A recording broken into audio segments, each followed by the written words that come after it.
ভিডিওতে আমি HRC fuse HRC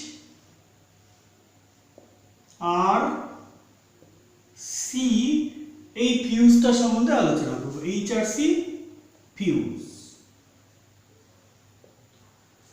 তাহলে আমাদের এটার 1 নম্বর কি, এটার পুরো নাম হাই রাপচারিং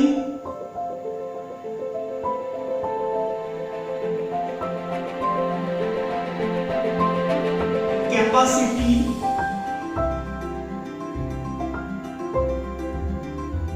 ফিউজ।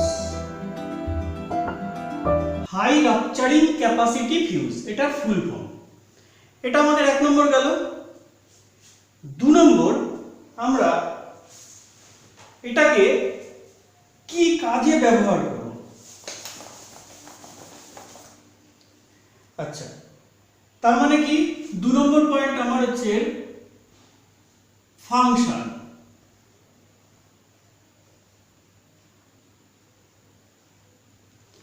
ফাংশন এটা আমরা একে দুটো কাজে ব্যবহার করতে পারি। একটা হচ্ছে ওভারলোড প্রোটেকশন,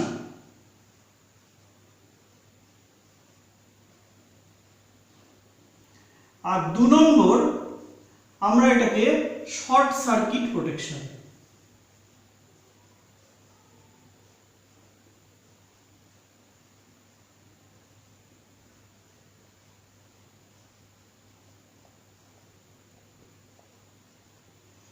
আমরা এটাকে ওভারলোড প্রোটেকশন বা এটা আমরা শর্ট সার্কিট প্রোটেকশন, এই দুটোর জন্যই আমরা HRC ফিউজ ইউজ করতে পারবো।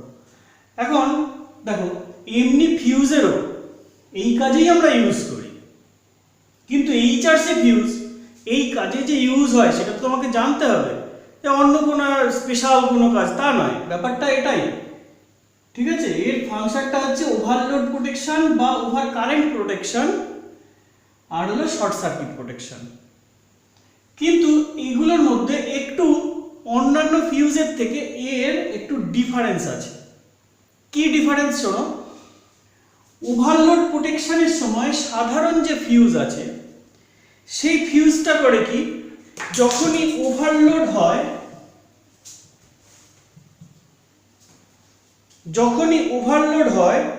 তখনই ওই ফিউজটা বার্ন আউট হয়ে যায়, কেটে যায়।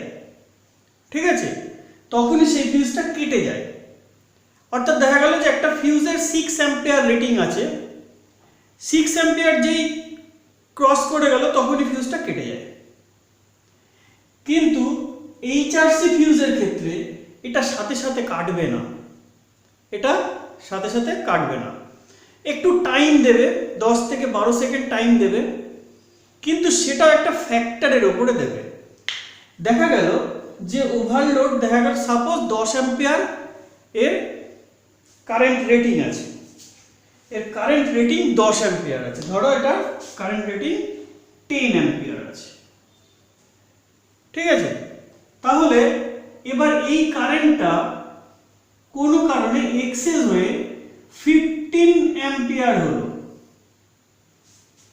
অন্যান্য ফিউজ হলে অনেকক্ষণ আগেই কেটে যাবে, 10 অ্যাম্পিয়ার ক্রস করলেই কেটে যাবে, কিন্তু এটা 15 অ্যাম্পিয়ার অবধিও এটা কাটবে না। 15 অ্যাম্পিয়ার অবধি যতক্ষণ কারেন্ট ফ্লো করবে ততক্ষণ কাটবে না। কিন্তু এই কারেন্টটা যদি কন্টিনিউ 10 to 12 সেকেন্ডের বেশি চলতে থাকে তখন কিন্তু ফিউজটা কেটে যাবে। আশা করি এখানে ডিফারেন্সটা বুঝতে পারলে ওভারলোড প্রোটেকশনে কিভাবে দিচ্ছে এটা।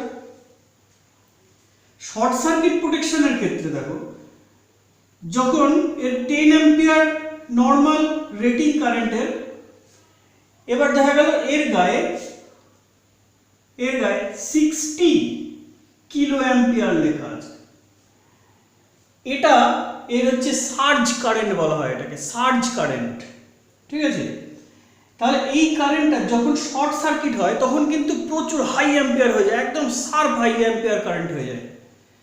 তখন এই অ্যাম্পিয়ারটা ক্রস করে যায় ফ্র্যাকশন অফ সেকেন্ডের মধ্যে, এবং তখন কিন্তু ফিউজটা অন্যান্য সাধারণ যে ফিউজটা আছে তার থেকেও ফাস্ট এই ফিউজটা বার্ন আউট হয়ে যাবে। এইভাবে শর্ট সার্কিট প্রোটেকশন দেয়। ঠিক আছে, ক্লিয়ার? নেক্সট আমি বলবো এর পার্টস অর্থাৎ 3 নম্বর পয়েন্ট হচ্ছে আমার পার্টস অফ HRC ফিউজ। ঠিক আছে, তাহলে 1 নম্বর তোমরা নোট করো এন্ড ক্যাপ।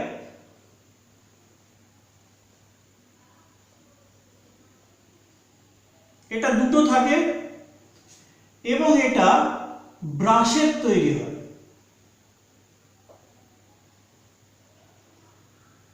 এটা ব্রাশের তৈরি হয়। এন্ড ক্যাপস আমি ডায়াগ্রাম এঁকে দেখাচ্ছি। এন্ড ক্যাপস এটা ব্রাশের তৈরি হয়। 2 নম্বর কানেক্টিং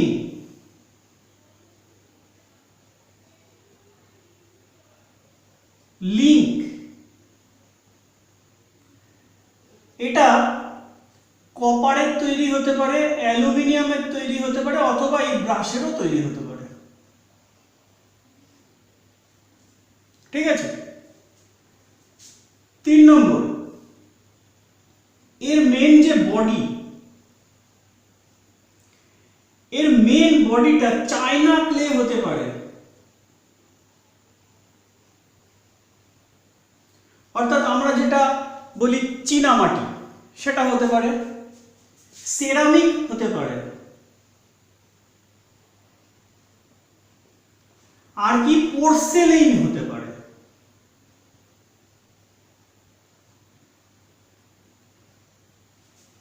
পোর্সেলেইন হতে পারে।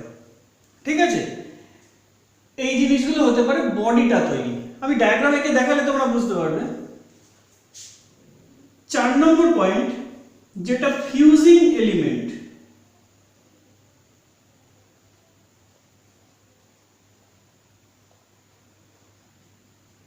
এটা সিলভারের তৈরি হয়, সিলভারের তৈরি হবে। আর 5 নম্বর এর মধ্যে একটা খুব ইম্পর্টেন্ট জিনিস দেওয়া থাকে, সেটা হলো ফিলিং পাউডার।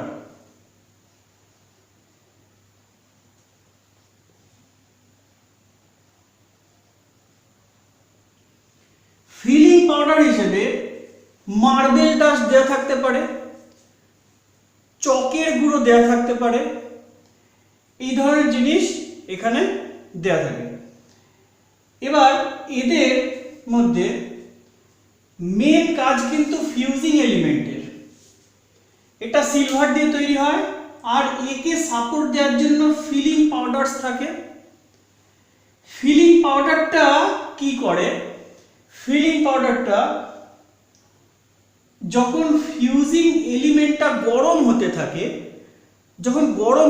হাই অ্যাম্পিয়ারের কারণে, তখন ওকে ঠান্ডা রাখতে চেষ্টা করে। ঠিক আছে, অর্থাৎ টেম্পারেচারটাকে কন্ট্রোল করে। ফিলিং পাউডারটার সেকেন্ড কাজ, যখন এটা ফায়ারিং হয়, ফিউজিং এলিমেন্টটা যখন বার্নড আউট হয়, তখন যে স্পার্কিংটা হয় সেই স্পার্কিংটাকে বাইরে ছড়িয়ে পড়তে দেয় না। এটা 2 নম্বর ফাংশন। আর 3 নম্বর ফাংশন কি? যখন এটা মেল্ট হয় সিলভারটা ডিউ টু হাই কারেন্ট, তখন এই সিলভারটা এই মেল্টিং পাউডারের সাথে রিঅ্যাকশন করে ওই এরিয়াটাতে একটা হাই রেজিস্ট্যান্স ক্রিয়েট করে দেয়, যাতে করে ওখান দিয়ে ফার্দার কারেন্ট আর ফ্লো করতে না পারে। এই 3টে ফাংশন কিন্তু ফিলিং পাউডারের এখানে দেওয়া থাকে। এখন আমরা একটু স্ট্রাকচারটা দেখে নিই। প্রথমে এটা হলো এন্ড ক্যাপস।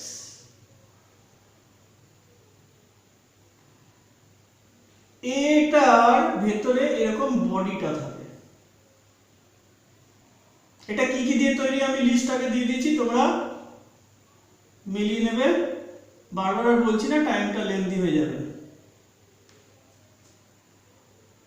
এখানটাতে কানেক্টিং লিঙ্ক থাকে, এগুলো বিভিন্ন মডেলের হয়, নাইফ টাইপ হয়, বোল্ট টাইপ হয়। এখান থেকে ভেতরে একটা লিঙ্ক, এখান থেকে ভেতরে লিঙ্ক, আর বাইরে এরকম, এগুলো নাট বোল্ট দিয়ে লাগানোর জন্য। এগুলো নাইফ টাইপ হয়, এরকম ভাবে বসিয়ে দেওয়ার জন্য।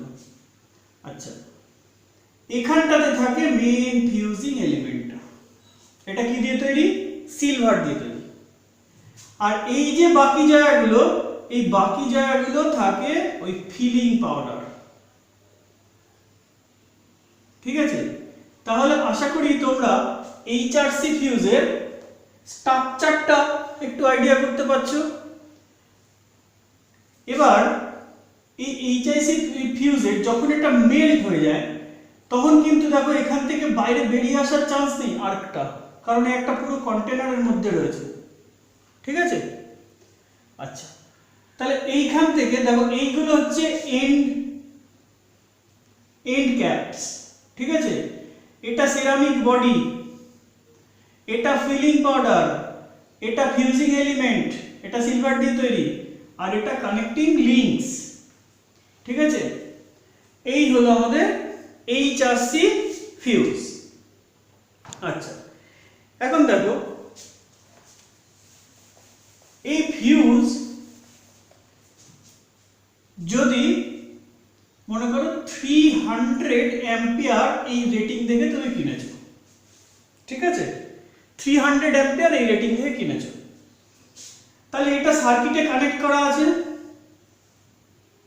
এটা সার্কিটে কানেক্ট করার সময় কিন্তু সব সময় লাইভ লাইনেই কানেক্ট করতে হবে, এটা কিন্তু মাস্ট। এটা তোমরা কিন্তু খেয়াল রেখো, ফিউজ কিন্তু সব সময় লাইভ লাইনেই কিন্তু কানেক্ট করতে হবে। ঠিক আছে, যে কোনো টাইপের ফিউজ হোক, এর বেলাতেও সেটা ভায়োলেট করবে না, এই নিয়মই চলবে। অর্থাৎ ফেজ লাইন অথবা ডিসিতে যদি হয় তাহলে পজিটিভ লাইনে। ফিউজ কিন্তু এসি ডিসি বোথ কাজ করে, কোনো অসুবিধা নেই। তাহলে এটা লাইভ লাইনে কানেক্ট করতে হবে। 300 অ্যাম্পিয়ার যখন এটার মধ্যে দিয়ে ফ্লো করবে তখন এটা সেফলি চলবে, কোনো সমস্যা নেই। যখন 300 থেকে কারেন্ট বাড়তে শুরু করবে, সাডেনলি দেখা গেল যে এটা 450 অ্যাম্পিয়ার হয়ে গেছে, ও কিন্তু 10 সেকেন্ড অবধি ওয়েট করবে। 10 সেকেন্ড অবধি ওয়েট করবে, করার পরেও যদি দেখলো যে এই কারেন্টটা আর ড্রপ করলো না এই জায়গায়, ওর সেফ ভ্যালু অবধি, তখন এটা রাপচারিং হবে। তাছাড়া কিন্তু এই ফিউজটা কাটবে না। দেখা গেল যে 10 সেকেন্ডের মধ্যেই আবার এটা এখানে চলে এসেছে, তাহলে কিন্তু ওটা বেঁচে গেল। দেখো, এটা একটা ফেসিলিটি এই টাইপের ফিউজের, যে একটু বেশি হলেই রেটিং এর থেকে এটা কেটে যায় না। ঠিক আছে, ধরো একটা মোটর চালানোর সময় যখন স্টার্ট করা হয়, মোটরটা বড় মোটর যখন স্টার্ট করা হয়, তখন কিন্তু স্টার্টিং কারেন্ট অনেক হাই হয়ে যায়, তখন এর রেটিং ছেড়ে চলে যায়, কিন্তু সেই কারেন্টটা স্টে করে 2 to 3 সেকেন্ড, 2 থেকে 3 সেকেন্ড পর্যন্ত সেটা স্টে করে। তাহলে সেই সময় যদি ফিউজটা কেটে যায় বারবার করে, তাহলে সেটা আমরা কি করে ইউজ করব? সেই কারণে আমাদের HRC ফিউজ কিন্তু এখানে একটা অ্যাডভান্টেজিয়াস। ঠিক আছে, এখানে অ্যাডভান্টেজ দিচ্ছে আমাদের HRC ফিউজটা। এবার এটা যে 450 অ্যাম্পিয়ার অবধি যে এই লোডটা ধরে রাখতে পারবে 10 থেকে 12 সেকেন্ড অবধি, এটাকে বলা হয় রাপচারিং কারেন্ট।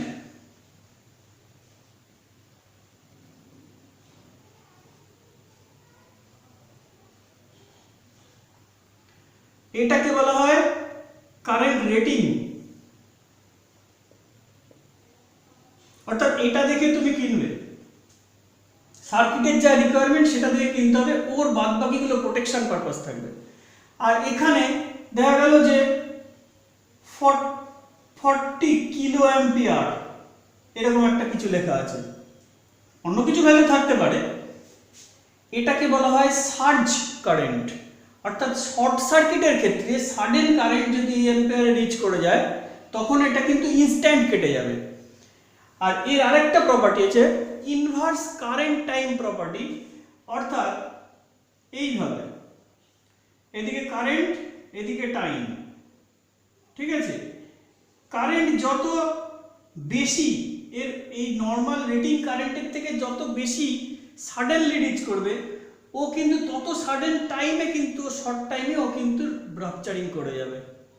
ঠিক আছে, দেখা গেল যে 600 অ্যাম্পিয়ারে রিচ করে গেছে, তখন সে কিন্তু আর 10 সেকেন্ড অবধি ওয়েট করবে না, তখন সে দেখা গেল 5 সেকেন্ডে ব্রেকডাউন হয়ে গেছে।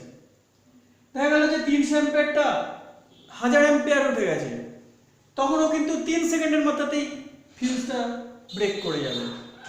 ঠিক আছে, তা এই হলো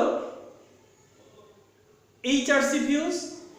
এবার এটা কিন্তু মার্কেটে 2 অ্যাম্পিয়ার থেকে 800 অ্যাম্পিয়ার অবধিও পাওয়া যায়, কিন্তু 1000 অ্যাম্পিয়ারও অ্যাভেলেবেল আছে মার্কেটে। ঠিক আছে, এই ধরনের ফিউজ কিন্তু একটু কস্টলি হয়, কিন্তু ইউজ করার দিক দিয়ে খুব কাজের। এটা তোমরা নোট করে নাও।